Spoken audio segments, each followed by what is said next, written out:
Father Jacob Blake Sr., who will pray also. Our family is very diverse, and we don't represent just one thing. So if you all could give me 1 second, please. This is for my son, Jacob Blake. Bismillah ar-Rahman ar-Rahim. Alhamdulillah Rabbil Alameen. Ar-Rahman ar-Rahim. Maliki Yawmiddin. Iyyaka na'budu wa iyyaka nasta'in. Ihdina as-siratal mustaqim. Siratal ladina an'amta alayhim. Ghayril maghdubi alayhim waladdallin. I'd like to thank everyone for coming out in support of my son with this senseless attempted murder that was committed on him. They shot my son 7 times. 7 times. Like he didn't matter. But my son matters. He's a human being and he matters.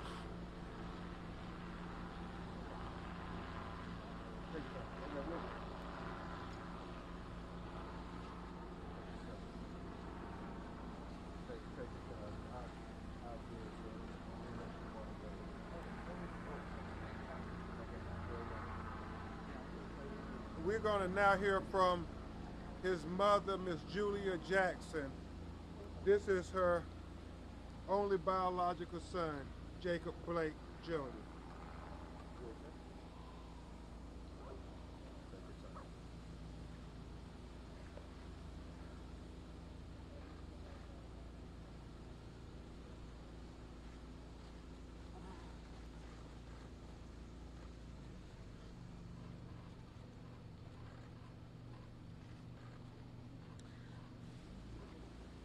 My son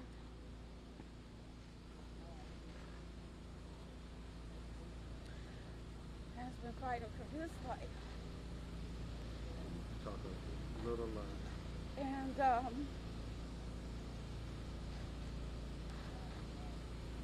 we really just need prayers. As I was riding through here, through the city,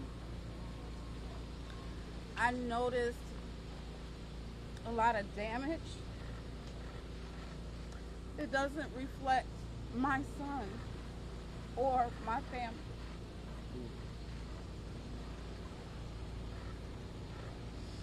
If Jacob knew what was going on as far as that goes, the violence and the destruction, he would be very unpleased. So I'm really asking and encouraging everyone in Wisconsin and abroad to take a moment and examine your hearts. Citizens, police officers, firemen, clergy, politicians, do Jacob justice on this level and examine your hearts. Yes. We need healing.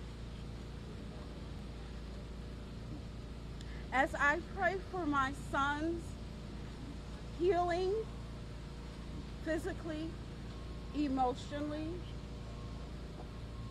and spiritually, I also have been praying even before this for the healing of our country.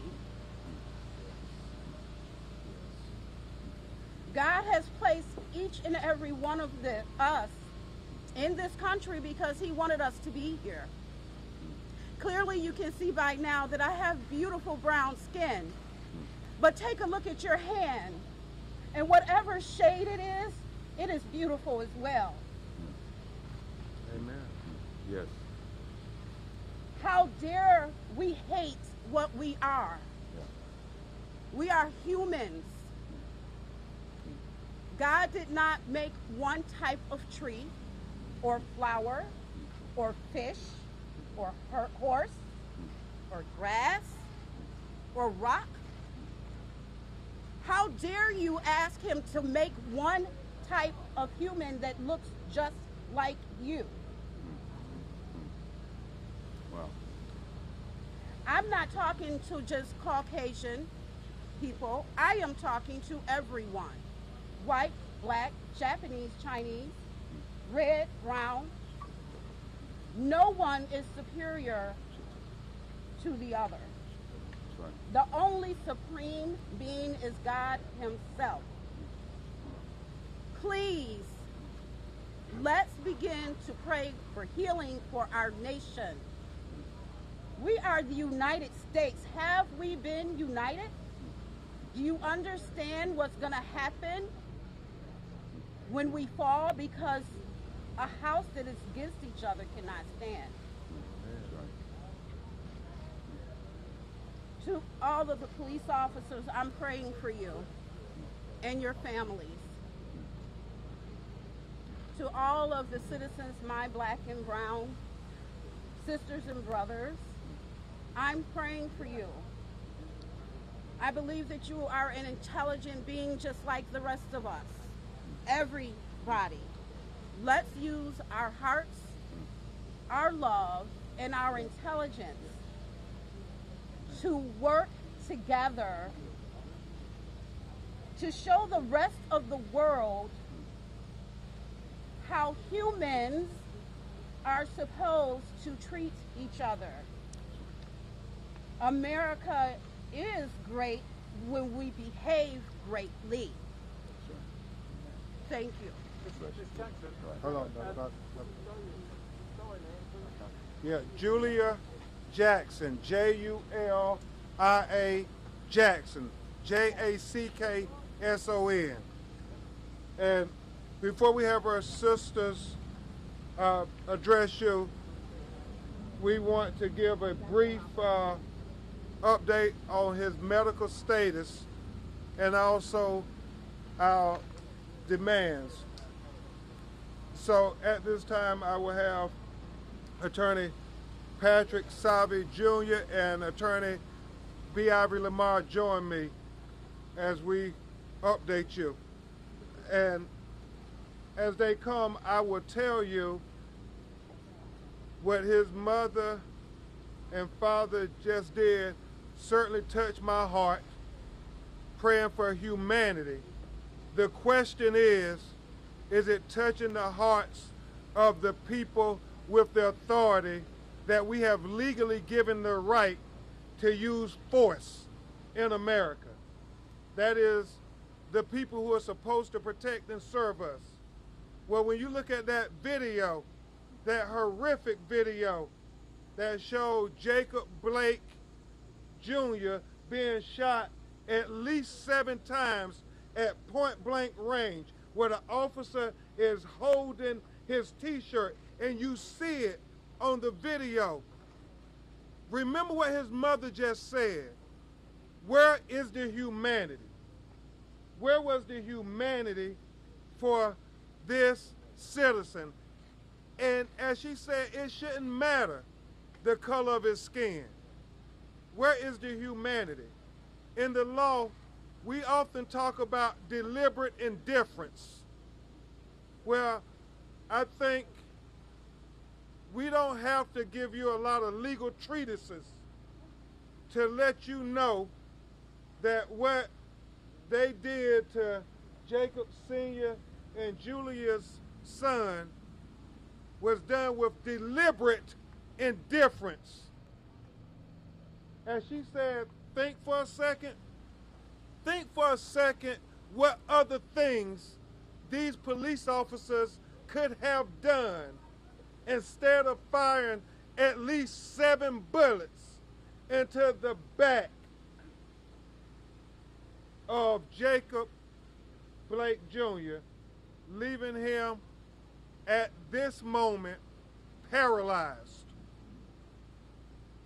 And his family is very faithful and they believe in miracles. But the medical diagnosis right now is that he is paralyzed. And because those bullets severed his spinal cord and shattered some of his vertebrae that Attorney Salvi will get to in more detail, it is going to take a miracle. It is going to take a miracle for Jacob Blake Jr. to ever walk again. He is currently in surgery as we speak, still struggling to sustain his life and to hopefully become some resemblance of the man he once was. So at this time, I'm going to call Attorney Patrick Salvi first, and then you'll hear from Attorney B. Ivory Lamar to give updates. Thank you. Thank you, Ben. My name's Patrick Salvi, Jr. I'm a lawyer at the office of Salvi, Shostak, and Pritchard in Chicago. As you've heard and as you can imagine, when at least 7, as many as 8 bullets from point-blank range enter the human body and shred through the tissue of the human body, that can cause, and did in this case, severe and likely permanent injury. Miraculously, because I imagine you've all seen the video, Jacob is alive. And I cannot tell you how pleased we were, how full our hearts were when Julia came back from visiting with him and actually told us that he told her a joke. And so that was tremendous news. But let me go through some of the injuries that Jacob suffered. Mr. Crump is correct. He had a bullet go through some or all of his spinal cord, at least 1 bullet. He has holes in his stomach. He had to have nearly his entire colon and small intestines removed. He suffered damage to his kidney and liver and was also shot in the arm. And so Jacob has a long road ahead of him. A lot of rehabilitation. You heard he's in surgery right now, and it is not going to be his last surgery. So he has a long road to recovery. We are going to hope and pray for as good of a recovery as we can possibly get. Jacob is going to fight hard, no doubt about it, with the support of his wonderful family that you see behind me. But that type of rehabilitation and recovery, it's not free. And so part of what we need to do on Jacob's behalf in light of the travesty that happened on Sunday is we have to bring a civil lawsuit. And we're going to be doing that, among other things, to accomplish several goals. One is, of course, to hold the wrongdoers accountable for this injustice. The second is to get Jacob the resources that he will need.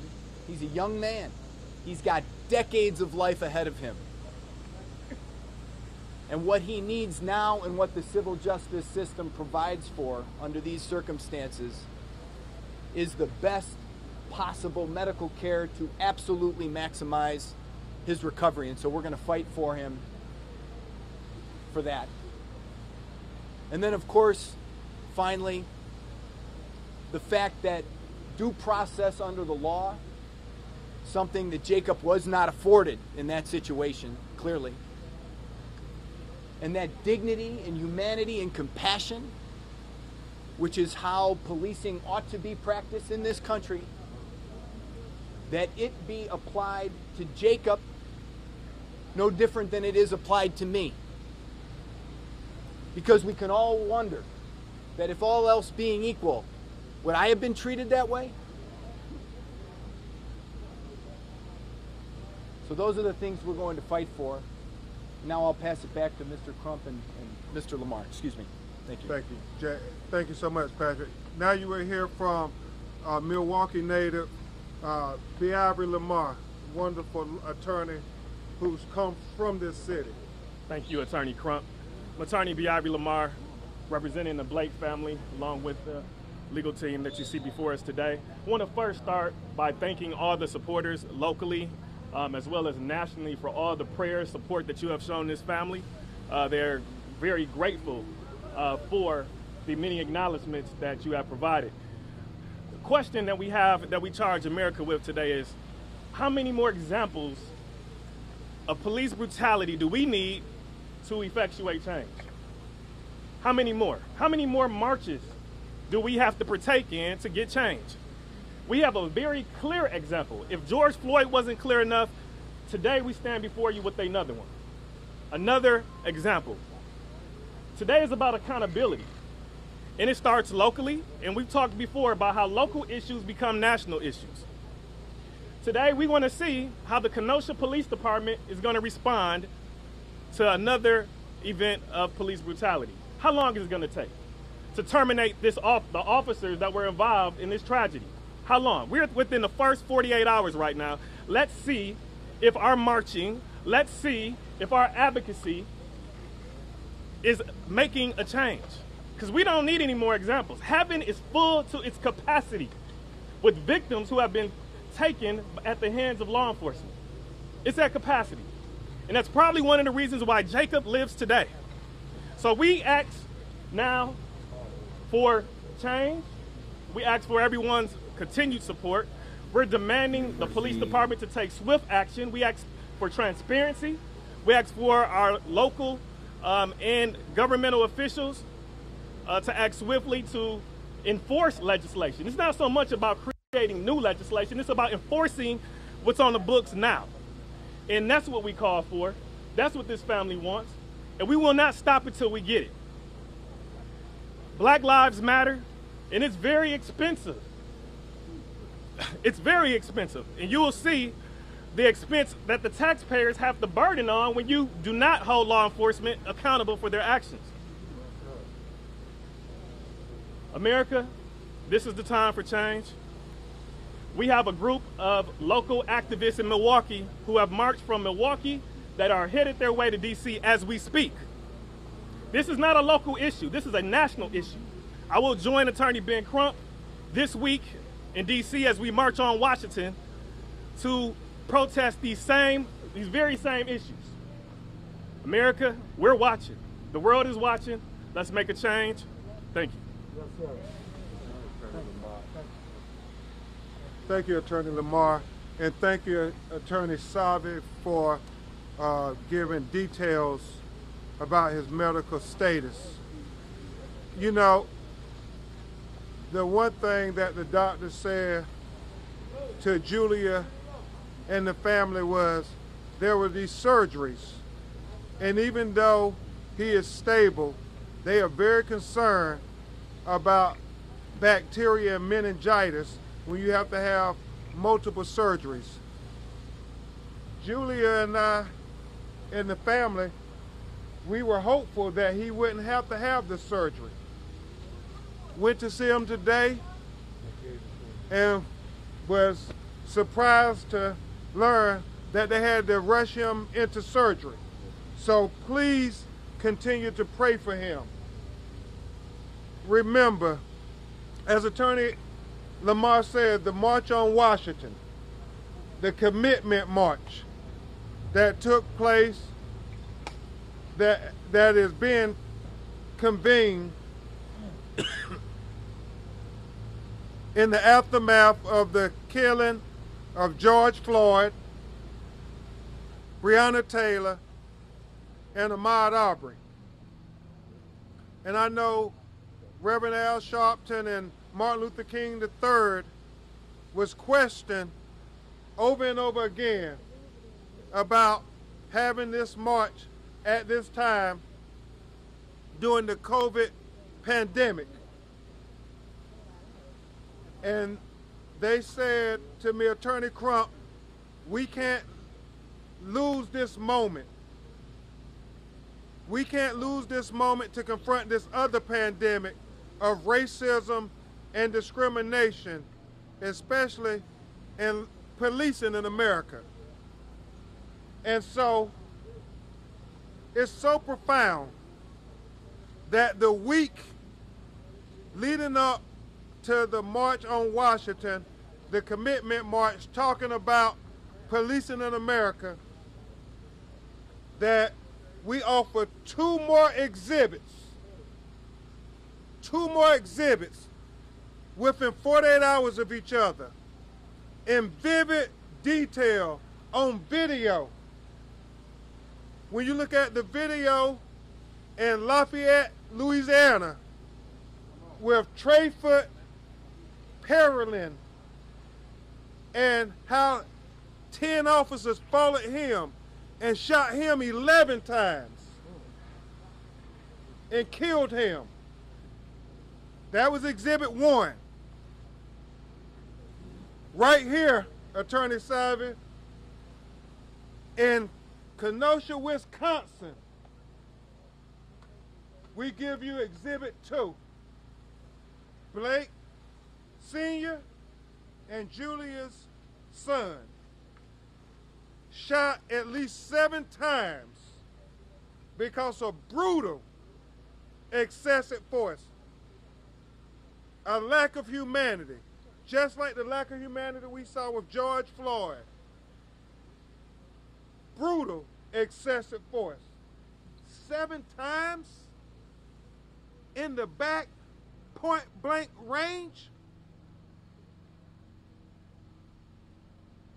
I think Reverend Al and Martin Luther King III, without ever desiring to do so,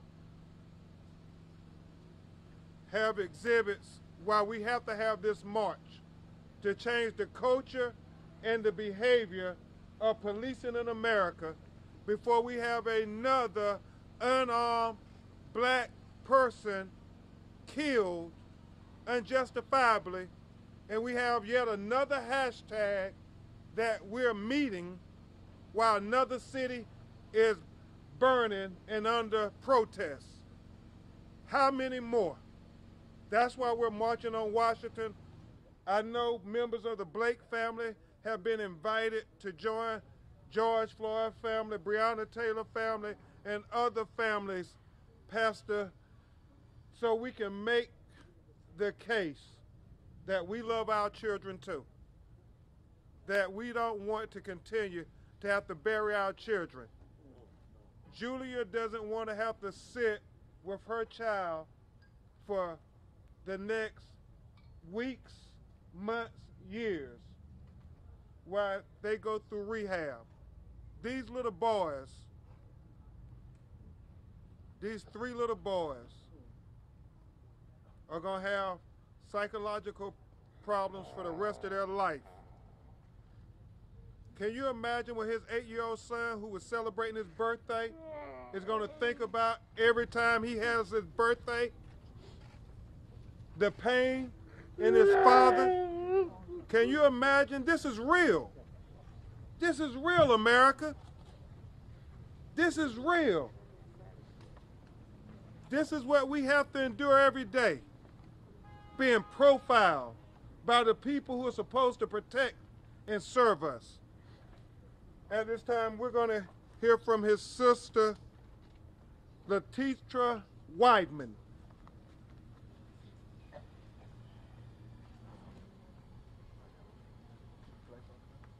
I am my brother's keeper.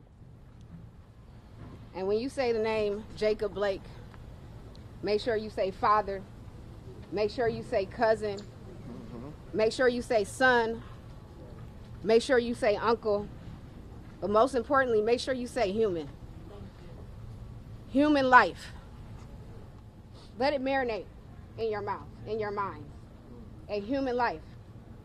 Just like every single one of y'all and everywhere around the world. We're human. And his life matters. So many people have reached out to me telling me they're sorry that this happened to my family.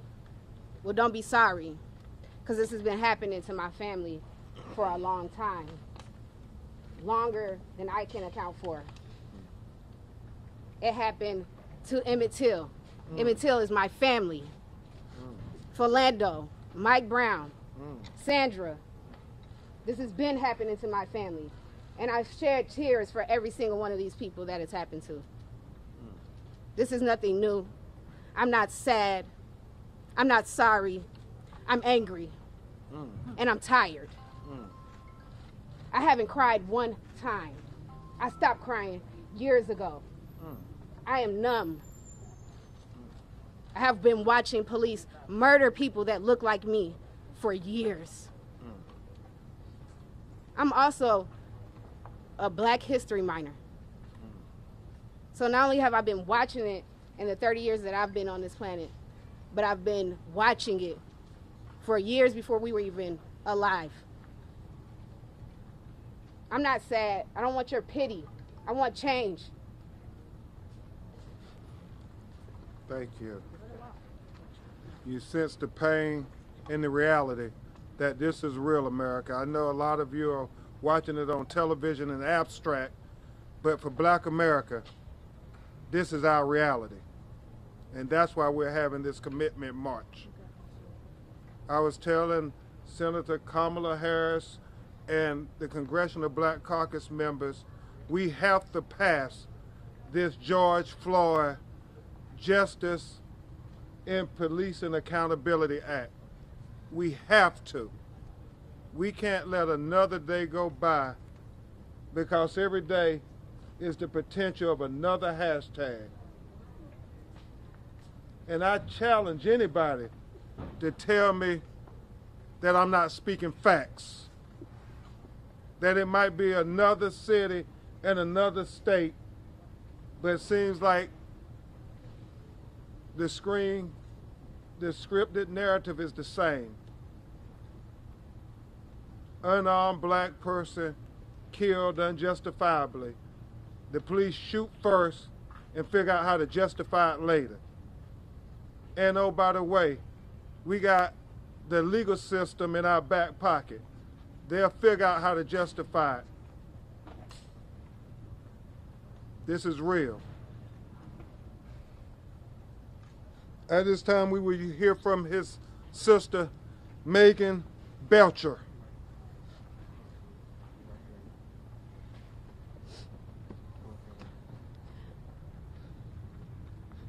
I'm the baby. I'm his Meagle Beagle.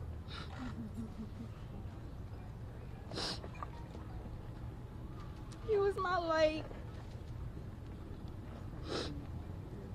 I'm not crying because I'm sad.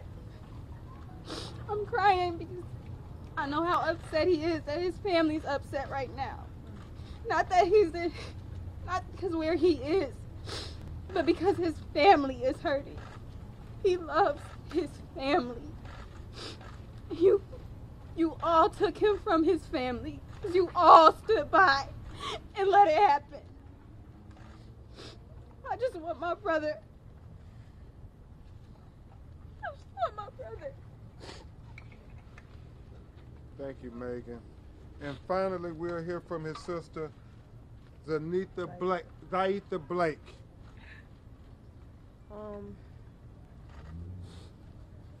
For as long as I can remember, me and my brother were like twins. That's my twin. Like, we looked exactly the same. People used to joke at us like, you look like the boy version of him. He looks like the girl version of you. You know, we got a lot of insiders, a lot of things just between us because we're like this. To know that I just can't pick up the phone and call my brother and joke with him before we go to bed like we do just about every night. I can't call and see what he's doing with the kids because he's very active with his children. His kids are his world. But not only that, his family is his world. And like my little sister said, he's upset because we're hurt. We're upset. He doesn't even care about himself. He's more so worried about us. He was not treated like a human that day. He was treated like some foreign object that didn't belong. How much more inhumane treatment are we going to have to deal with before the world makes a change? Something's got to change. I don't care how he comes out of this. I'm just grateful that he's alive, because all these other stories, the big difference is they didn't make it. But my brother made it because he is a survivor.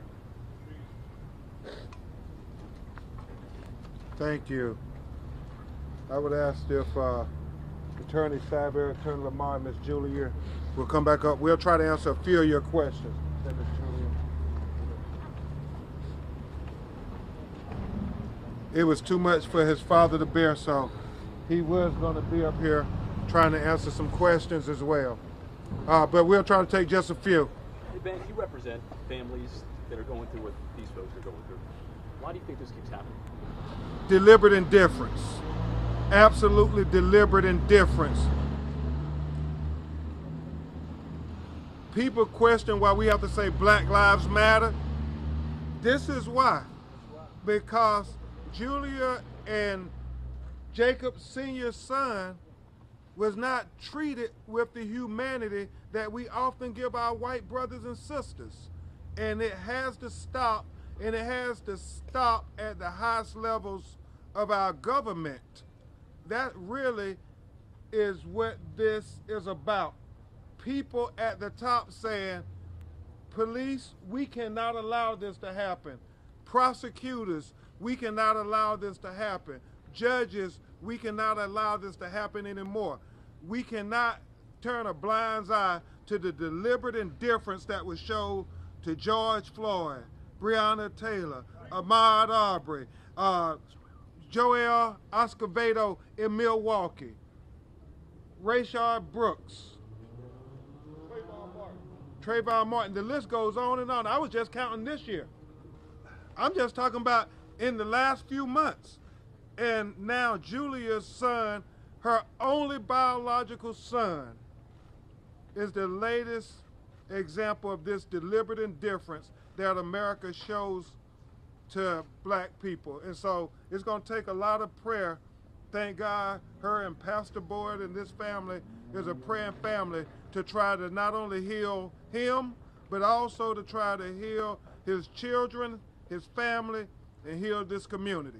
Next question. As the State Department of Justice is investigating this, one of the central questions is what happened in the minutes and seconds leading up to that altercation. Can you offer us a little bit of a timeline as to what the family understands occurred in those key moments? Well, the facts have not been confirmed yet. They have given statements to the police. The police just haven't given statements to the family. And it's kind of ironic how that always happens. They want them to talk, but they won't talk. And what we are demanding is transparency. If there's dash cam video, Sarah, we want you all to get it. Because this family has already asked for answers, have gotten none. We have scheduled a call to the governor, and we want to thank the governor for assisting Attorney Lamar and Attorney Savi and our legal team, and at least letting Julia see her baby. I mean, you're talking about just insult on top of injury. She was denied the opportunity to see her child initially, right, Pastor Boyd? And they were turned away at the hospital. So we're going to talk to him, and we're going to ask, before you keep demanding stuff from this family, why don't you demand something from these police officers that shot him at least 7 times in the back? What was their justification? And it's so strange. It's so crazy, Mr. Blake, that when there's video of certain people in the community they say, oh, that's all we need to arrest somebody and charge somebody. That's right. But when it's them doing something nefarious to a person of color, they say, no. You don't just take the video. You got to put it in context. Don't have a rush to judgment. But didn't they rush to judgment when they shot Jacob? Yes, sir. Didn't they rush to judgment when they shot Trayford down in Lafayette, Louisiana? Yes, sir. Didn't they rush to judgment when they shot Rayshard Brooks? Yes. I mean, Breonna Taylor. I mean, why is it double standards? We can't have two justice systems in America. We keep saying this after every tragedy. We can't have a justice system for black America and one for white America. We have to have a justice system for everybody. Yes. Does Jacob know what has been unfolding the last couple of days? And does he have a message? Does he have anything he wants to convey or say? He does not know what's going on. When I was able to see him, and I'm grateful that that opportunity was finally open to me, the first thing he did when he looked at me was cried and then began to say, I'm sorry about all of this. I don't really think he knows what happened at this point. He's not there yet. I asked him, Jacob, did you shoot yourself in the back? He looked at me and he said, no. I said, then why are you sorry? He says, because I don't want a burden on anybody. I want to be with my children, and I don't think I'm going to walk again, Mom. Julia, can you tell us about the Hold on. Mr. Blake, do you want to say? Mr. Blake is going to see his son for the first time. He just got into town. Do you want to say anything? I just wanted to ask a question. Okay. Do you have confidence? What was your question to Mr. No, I do not. You don't have confidence. I don't have a confidence.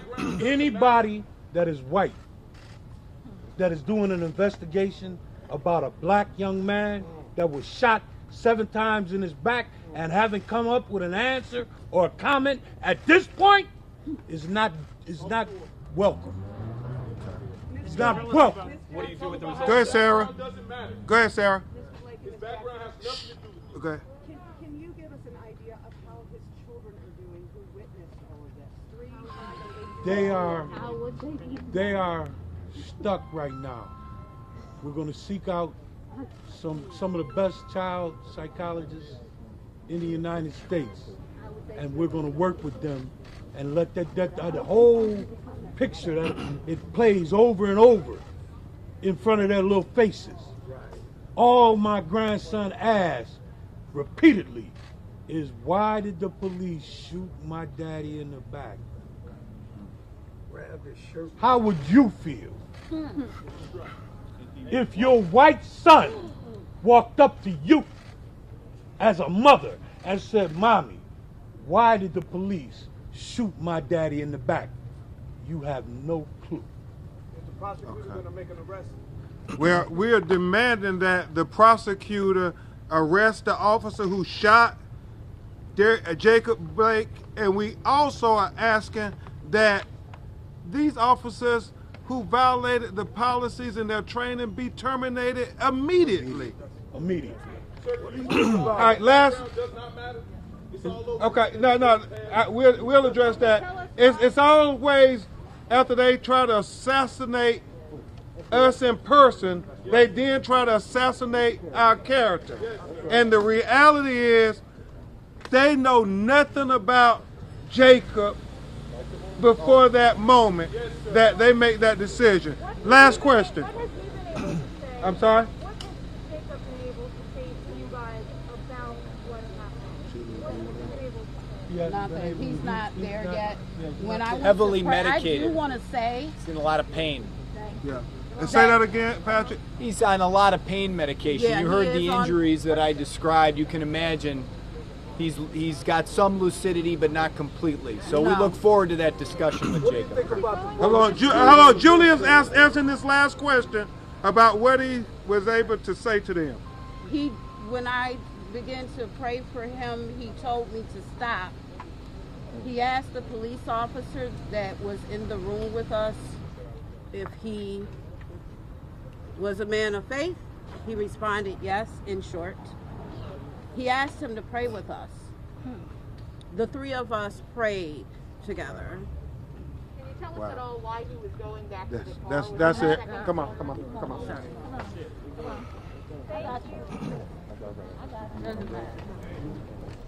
Okay, that's the update there in Kenosha from the family as well as the law team representing Jacob Blake there. We learned that he is now in surgery right now, and you heard from his dad, you heard from his other family members. They are wanting justice immediately, and they want a quick investigation to find out what exactly happened here. As